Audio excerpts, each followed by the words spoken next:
Every single day, roughly 21 million barrels of oil flow through a waterway that's barely 21 miles wide. Think about that for just 1 second. That's almost a third.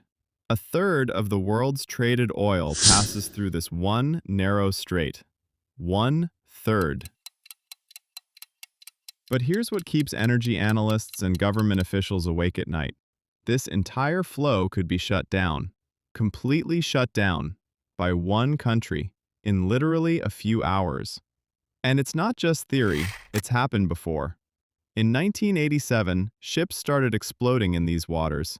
8 ships destroyed in just 8 weeks. Not in a war, not officially in a conflict.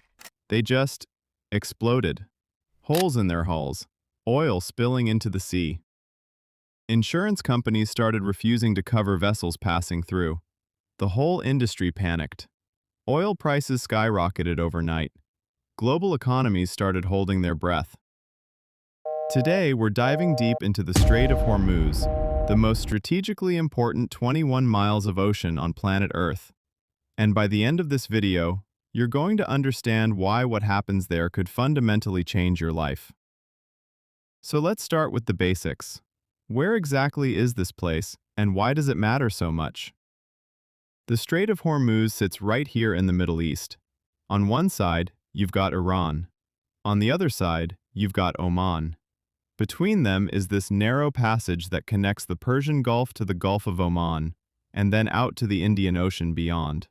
Now, here's the thing. This isn't some massive engineered waterway like the Panama Canal. It's not wide.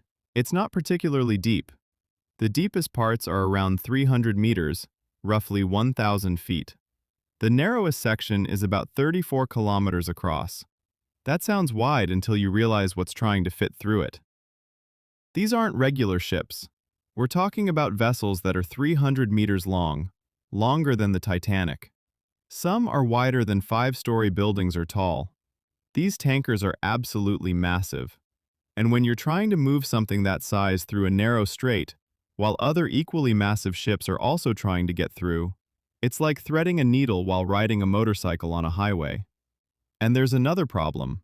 Each of these tankers typically carries about 2 million barrels of crude oil.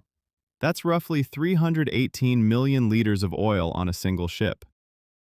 If something goes wrong, if there's a collision, if a ship runs aground, if there's an explosion, you're looking at an environmental catastrophe. The Deepwater Horizon disaster killed 11 people and spilled 4.9 million barrels total over 87 days. A single tanker accident in the Strait of Hormuz could release 2 million barrels in hours. Think about that. But geography alone doesn't explain why this place is so dangerous. Politics does. And when you talk about the politics of the Strait of Hormuz, you have to talk about Iran. Iran sits on the northern side of the strait. And here's why this matters. Iran has leverage. Serious leverage. Theoretically, Iran could blockade this strait. They could close it. They could order every single oil tanker to stop moving through. No ships in, no ships out. Complete closure. Now, would they do it? That depends on what's happening geopolitically.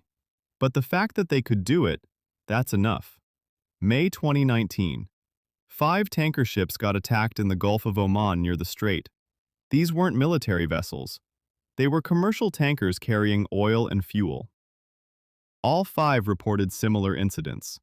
Explosions, damage to their hulls, panic among crews. The ships managed to reach safety, but everyone got the message loud and clear. Nothing coming through this strait is guaranteed safe. But this isn't new. Tensions have been building here for decades. Let's go back in time, back to 1987. The Iran-Iraq war is winding down, but both countries are exhausted. Both are desperate. And Iran decides to wage what historians now call the tanker war. If Iraq can attack our tankers, we'll attack the ships carrying other countries' oil too. We'll make the whole strait too dangerous for commerce. May 17, 1987. A tanker is sailing through the Gulf. Suddenly there's an explosion. A massive hole appears in the hull. The ship starts taking on water. the crew abandons ship. 2 weeks later, more ships get hit. Then more. By the end of June, it's happening almost every week. Ships are getting damaged by underwater mines, explosives drifting silently beneath the surface, waiting for contact. Insurance companies panic. Ship captains refuse to sail without coverage. Rates skyrocket. A ship that used to cost $50,000 a day to insure suddenly costs $300,000 a day. Oil prices surge. Markets wobble. Governments start paying attention. And all of this happened because of just a handful of attacks. The message was clear. Whoever controls the Strait of Hormuz controls global oil supply. Fast forward to today. The Middle East is more complex and more tense than ever before. You've got regional powers competing for influence. You've got military bases scattered across the region. And you've got global superpowers watching every move. It's a powder keg. And every few months, something happens that reminds everyone just how fragile the balance really is. Ships report mysterious attacks. Drones appear over shipping lanes. Boarding incidents occur. Some events are confirmed. Others are disputed. But the pattern is unmistakable. The strait is becoming increasingly contested. Now, why does this matter to the rest of the world? Because the global economy depends on this passage. China imports massive amounts of oil every single day, much of it traveling through the Strait of Hormuz. India depends on it. Europe depends on it. Japan and South Korea depend on it. Basically, every major industrial economy on Earth relies on this narrow waterway. And here's what keeps strategists worried. This isn't random chaos. These are calculated moves. Signals, warnings, tests of strength. Nobody wants a full-scale war, but everyone is preparing for the possibility. Because if someone actually closed that strait, the consequences would be immediate. Oil prices would spike, markets would react, supply chains would strain, shipping costs would skyrocket. A product that once cost $20 to ship globally might suddenly cost $200, and everyone, from businesses to families, would feel the impact. So how do you protect something this important? The answer is, with enormous effort. Naval forces patrol the region constantly. Surveillance systems monitor every movement. Aircraft scan the skies. Ships track signals.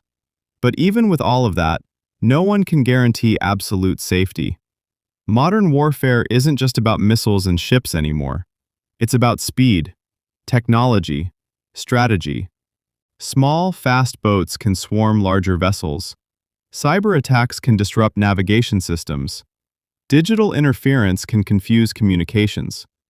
The Strait of Hormuz isn't just a physical choke point anymore. It's a technological battlefield. And the margin for error is razor thin. One mistake, one miscalculation, one unexpected incident. That's all it would take to disrupt global trade overnight. Because of that risk, many countries are searching for alternatives. New pipelines are being built. Energy routes are being diversified. Infrastructure is expanding. The goal is simple: reduce dependence on a single choke point. But the real long-term solution isn't just new routes. It's new energy. Renewable power sources are growing around the world. Solar panels, wind turbines, electric vehicles, battery technology. Every step toward cleaner energy reduces reliance on oil, and every reduction in oil demand reduces dependence on the Strait of Hormuz. But the transition will take time. The global economy still runs on oil, and until that changes, the Strait of Hormuz will remain one of the most critical locations on Earth. A narrow passage carrying enormous responsibility. A place where geography, politics, and economics collide. And a place where the next crisis could reshape the global economy in a matter of hours. The Strait of Hormuz isn't some distant location on a map. What happens there affects energy prices, shipping costs, and economic stability around the world, whether people realize it or not. The real question isn't whether tensions will rise again. They will.